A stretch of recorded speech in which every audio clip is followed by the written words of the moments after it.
Hello everybody, happy Sunday. How is everybody doing today? I hope everybody out there is as wonderful and as serene and calming down as this day is. It is gorgeous out today. You can see some of the leaves are starting to change. I'll come up over here in the ridge here and you'll see some.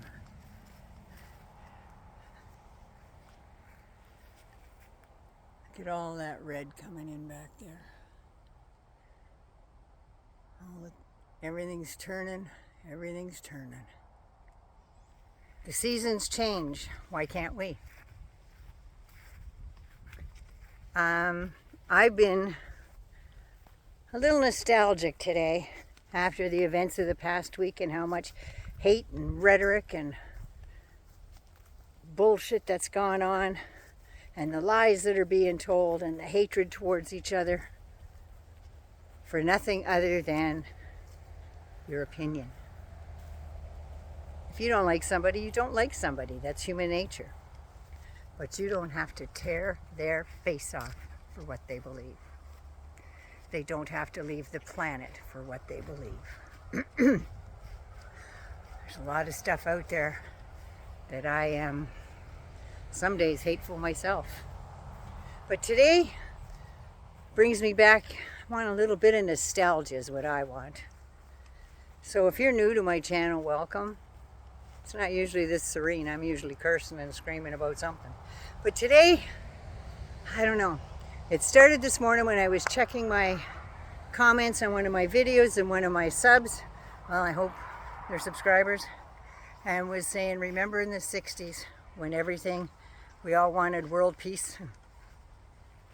Yeah, I remember that. I remember going to peace marches when I was in high school in the 60s. Peace, love, and grooviness, baby. So, if you're new to the channel, welcome. Welcome, welcome, welcome. Do not put hateful comments in there because I will take them down.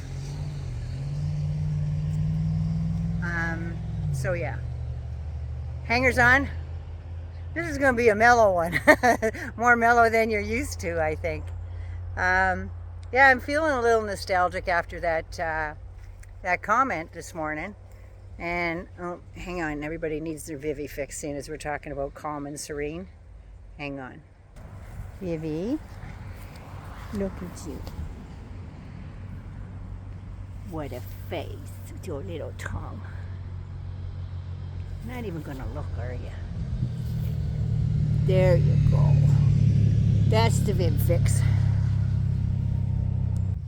Talking about sweetness. Gotta have Vivie.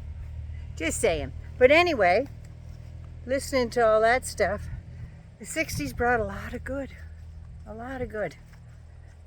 I didn't like, well, President Johnson's the one that did a lot of good. Civil rights movements, the equal voting rights. As a person, he was a little rough around the edges, to say the least. But it wasn't about him. It was about what he did and who he did it for. I don't think he got paid billions of dollars to do that. I really don't. And I don't think he scammed the government or the people.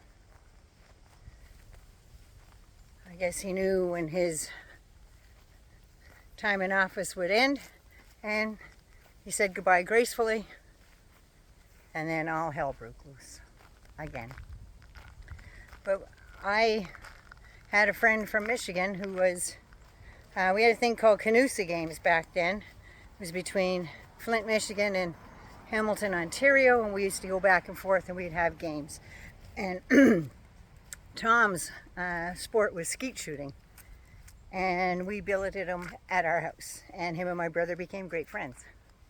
I don't know what happened to Tom, but every night at 11 o'clock back then in the late 60s, there was a list of numbers that had come up on WIVB, Channel 4 Buffalo. Do you know where your children are? It's 11 o'clock. Do you know where your children are?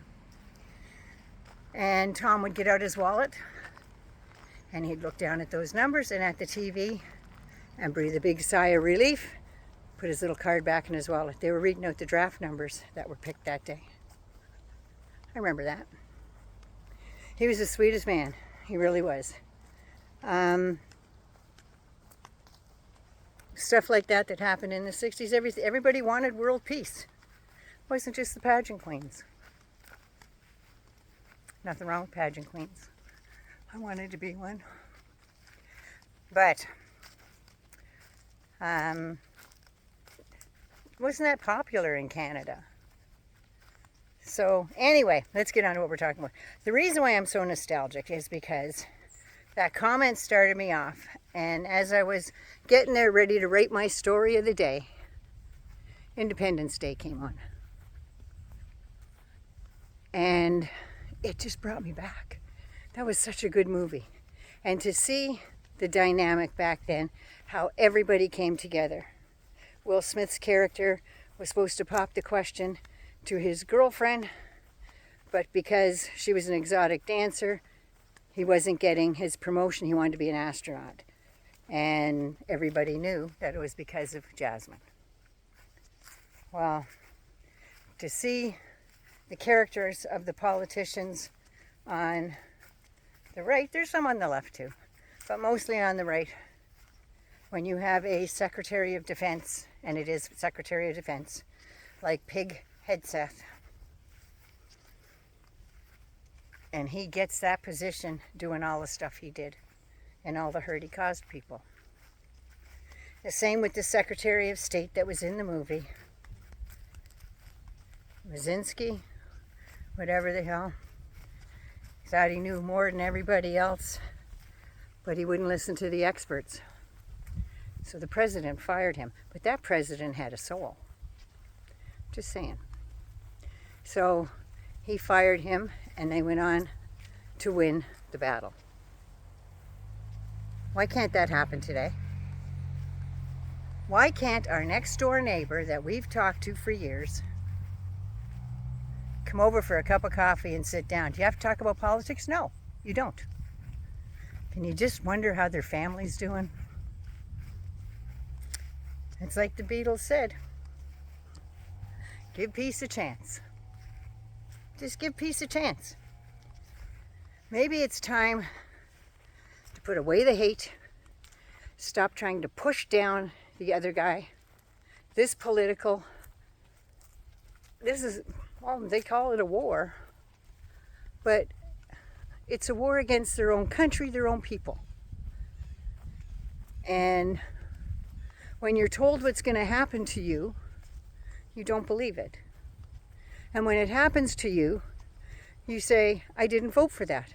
But you were told that it was going to happen to you. If I went to a doctor and he told me they had to amputate my arm, I would definitely get a second opinion.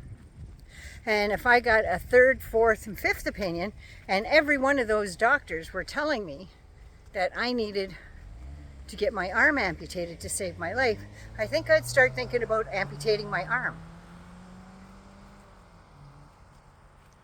But I think we need to go back to the days, well, my high school days were, it's organic, man, it's organic. We could go back to those days. But everybody has to be on board, and everybody has to want the peace. You have to want the peace. You can't hate your buddy that much and then say you love God.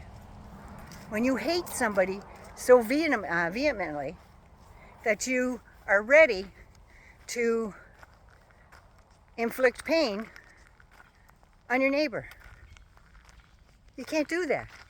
We need to start a campaign, I don't know, on this channel or whatever, but we need to hashtag give us a little peace. Or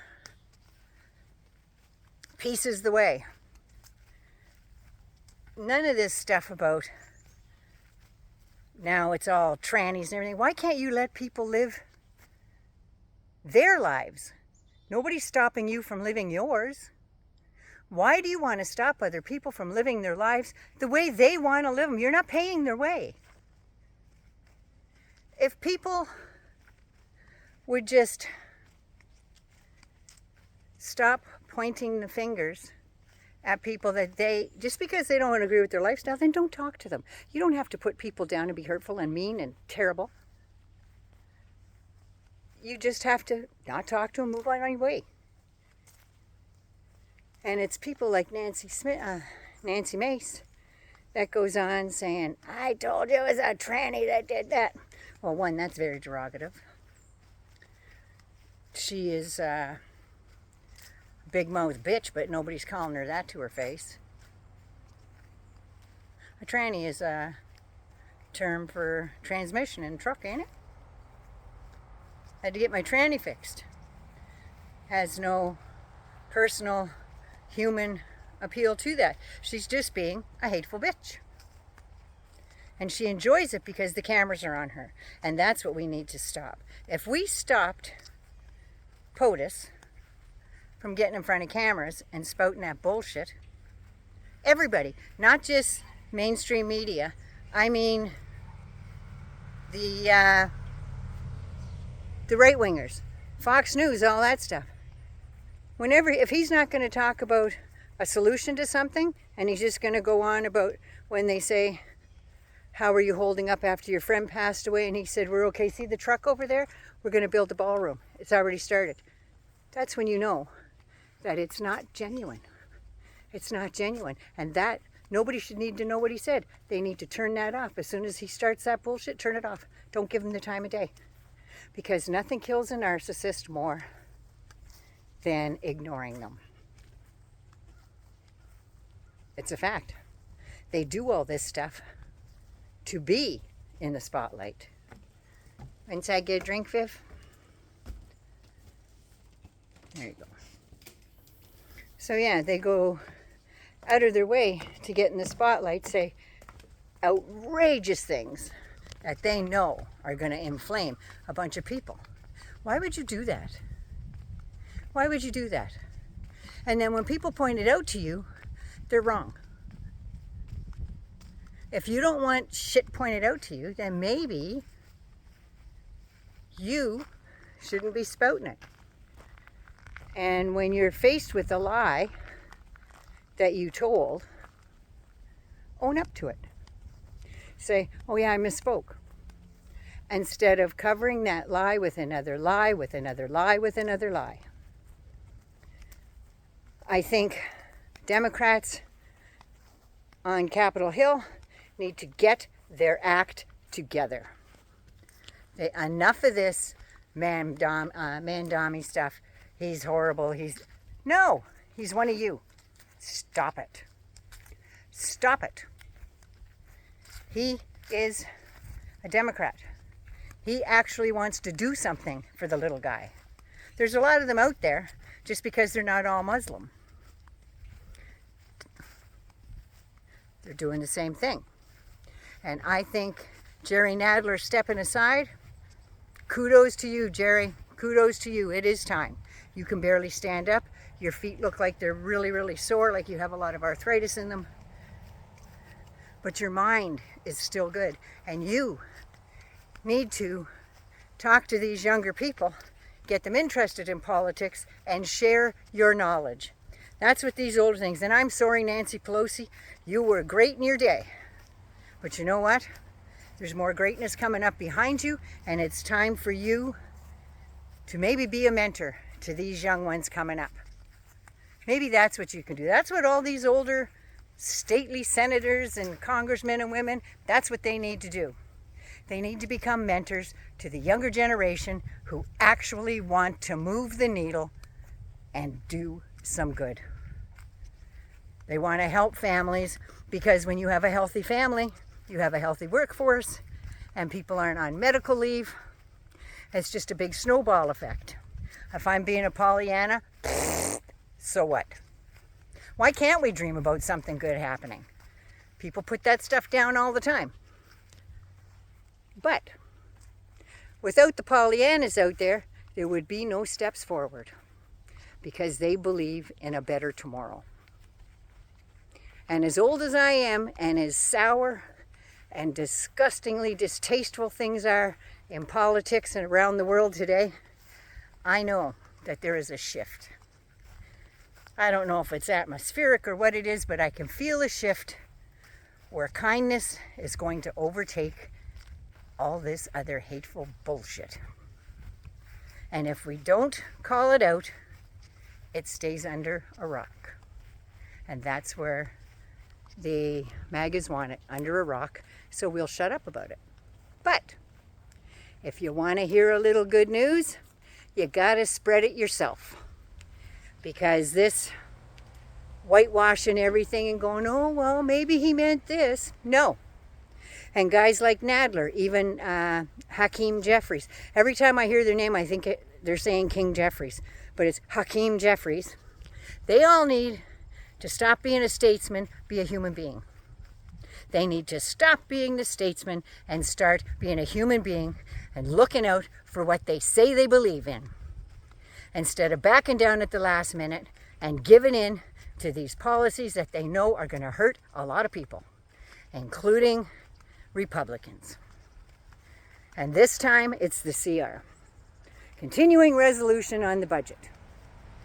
The government will close down on the 30th of September, and it's always the Democrats that bring it back from the brink. Well, guess what? Maybe this time the Democrats need to say, no, you have the House, you have the Senate, and you have Congress. You can dig yourself out of your own shitty hole. How about that? You put down every bill that we wanted to pass, every amendment that we wanted to put through for that big bastardly bill, and you voted no. All them pedophiles that are in that Epstein file, you again voted no. You voted no to hear those women in Congress, and you voted no to hear those women in the Senate. So that means that you are perfectly all right with pedophiles that apparently, from what I heard from Ghislaine Maxwell out of her own mouth, they're in the Republican Party. And there are some in the Democrat Party too. And if there are, they need to be brought out in the light and take their lumps. They all do. There's a special place under a rock in hell for people that abuse children. I know it's supposed to be serene, but this gets under my skin. So, if we want to be peaceful, we have to got to dig through all the dirt first and get it out of our way. That's what we need to do. We need to shovel through the shit, breathe, and get to peaceful solutions. Naughty Nana loves you. Be good, be safe, and please take care of you first. Have a cookie if you can afford it. But yeah, do something good for you today. Even if it's a bath, man, anything. Do something good for yourself. Anything. Give yourself a hug. Give your puppy a hug. Anyway, Naughty Nana loves you. Be good, be safe, and do something good for you. I love you all so much, and I appreciate you stopping by to listen to me patter on, as one person said. But pitter patter, let's get at her. Naughty Nana loves you. Hangers on, keep hanging on. Bye.